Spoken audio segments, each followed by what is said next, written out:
महाटेटची जी exam होणार आहे यामध्ये भरपूर विद्यार्थी विचारत आहे की इलिजिबिलिटी काय असणार आहे, महाराष्ट्र टीईटी किंवा सीटीईटी इम्पॉर्टंट आहे का, अशाबद्दल भरपूर विद्यार्थी कमेंट्स करत आहेत। जी पात्रता पाहिजे ती पात्रता काय असणार आहे आपण या व्हिडिओमध्ये बघणार आहे।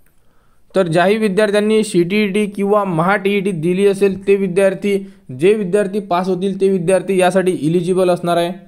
तर बघू शकता टेटसाठी पात्रता इयत्ता 1ली ते 5वी साठी 12वी प्लस डीएड आणि टीईटी किंवा सीटीईटी हे उत्तीर्ण लागणार आहे आणि त्यानंतर 6वी ते 8वी साठी डिग्री लागणार म्हणजे पदवी लागेल। त्यानंतर डीएड किंवा बीएड आणि टीईटी किंवा सीटीईटी, त्यानंतर 1ली ते 8वी पदवी, त्यानंतर डीएड किंवा बीएड, टीईटी किंवा सीटीईटी आणि 9 ते 12 साठी पीजी पाहिजे आणि बीएड पाहिजे, अशाबद्दल ही पात्रता दिलेली आहे टेट 2025 साठी।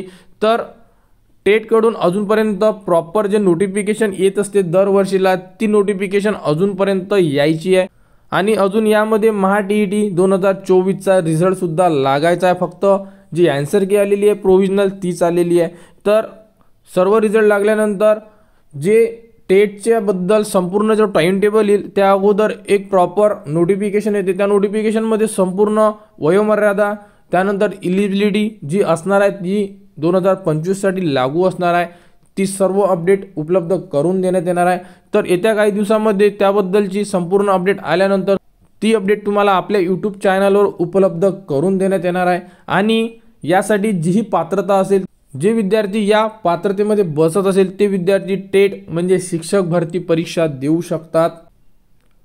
तर महाटीईटीचा रिझल्ट लागल्यानंतर त्या रिझल्टची सुद्धा अपडेट तुम्हाला आपल्या यूट्यूब चॅनलवर उपलब्ध करून देण्यात येणार आहे आणि टेटबद्दल संपूर्ण अपडेट तुम्हाला आपल्या यूट्यूब चॅनलवर उपलब्ध करून देण्यात येणार आहे।